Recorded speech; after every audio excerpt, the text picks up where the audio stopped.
Donovan. That's his name. I haven't really talked about him in a while. I'm kind of over it, you know. Well, not over, but over talking about it. There's something to be said about talking and focusing on something so much that it embeds itself in you. You know, like therapy. I'm not against therapy, but all that talking, where does it get you? You are just bringing shit up. You bring something to the surface that can maybe just be cleared away over time. Or with alcohol. Or better yet, boxing. Yeah, boxing, that really helped.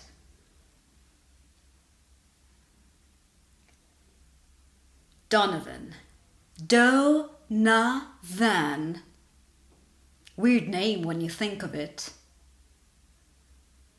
So, we met at work, Lehigh, this software company. We were both in sales. I can't remember how I ended up there. I was 27, that I know, and I started in June. I was just happy to have a paycheck. I wasn't really thinking about a career. Donovan was funny. Not particularly good looking, and actually kind of geeky, but in that sort of cool nerd way. I wasn't attracted to him at all. We were just friends. I didn't like anyone at the office, but he and I would have coffee, recap our weekends. Nothing special. At least he made me laugh. He'd do these knock-knock jokes, which are totally corny. I don't know, I kind of like them. Knock knock, who's there? Hatch. Hatch who? Bless you. He must have told me 50 of those over the 6 months. It was the Christmas party. Yep, the annual get drunk with your colleagues, make fools of yourselves, do karaoke, and then wake up the next day wanting to quit your job and hide under your duvet forever. It wasn't a huge company, so there was like maybe 30 people there. Donovan came dressed as an elf with a piece of mistletoe sticking out of his hat. Anyone who got near him would get a big smack of a kiss on the cheek. There was that awkward beginning when you realize you really have nothing in common with these people except for work. So you drink faster than you should, and you nibble on food you don't even like just to have something to do. Well, I got drunk, of course, as did every single person in there. Donovan was telling more of his knock-knock jokes, and everybody was laughing. I was stuck with Peter from accounting, telling me about his pet spider. So it was nearing closing time, and I thought I'd better go to the bathroom before heading home. The bathrooms were down the hall, towards the main door. I was on the stall, and I heard someone come in, but I thought nothing of it. I came out, and it was Donovan. He was just standing there with his back to the door. He was staring at me. But nothing registered. I just thought it was weird that he'd be in the ladies' washroom. I was washing my hands and, chatting to him about the party when I heard a click. Through the mirror, I could see that he had locked the door. I know this doesn't make sense, but I still didn't get it. I still didn't think about what was going to happen or what he was planning. I don't know what I thought, but I just thought that Donovan was acting weird and maybe he had too much to drink too. I was drying my hands. That's when he came up behind me and grabbed me. I was like, Donovan, what the fuck are you doing? I remember that so clearly. He turned me around, kissed me while holding my arms behind me. He was surprisingly strong. He pushed me against the sink and started groping me. I tried to push him away, but I couldn't. I was yelling, "Stop! Stop! Fucking stop it!" But nothing. I yelled, I screamed help at the top of my lungs, and he covered my mouth. That's when I noticed his eyes. This nondescript, easygoing, geeky, knock-knock joke teller had the look of the devil.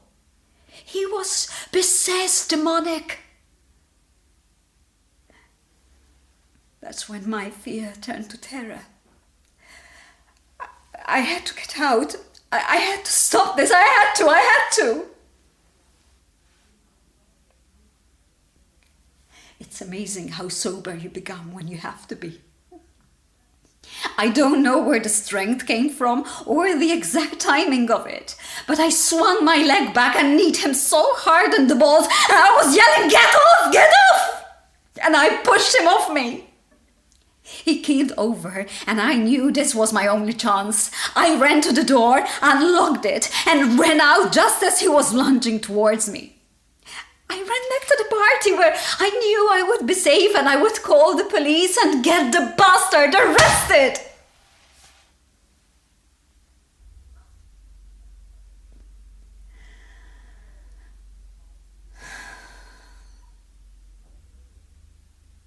But that's not what happened.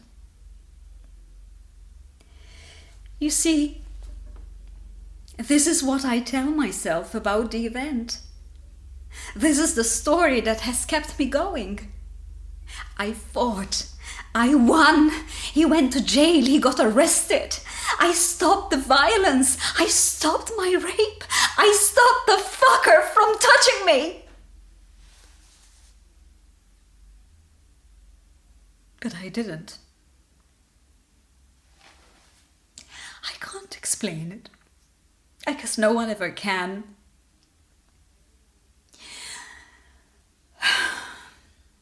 I don't want to talk about it. I didn't talk about it. I went home, had a shower, went to bed. I never spoke of it, ever. I called in sick for a week. And when I went back to work, he was gone. Apparently he quit, found another job, and moved down. I guess he wasn't sure if I'd report him.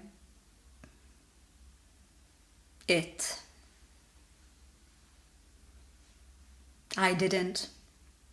Why didn't I? Ask any woman why. There is never one straight answer. Shame is probably the most common, I guess.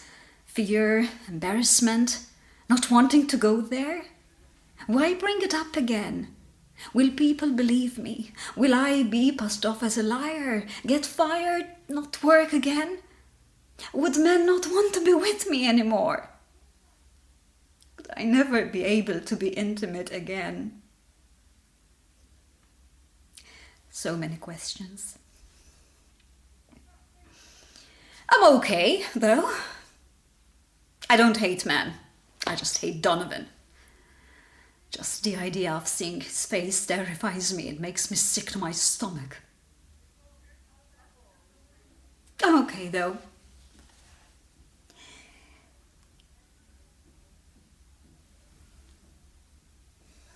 But I still like to tell myself that story of how I fought back, how I found some inner strength and kicked him so hard and pushed him over. I wonder how many other women do the same thing. You know, make up a happier ending. It makes me feel better, just for a moment, even if it's not true. even if it's not what happened.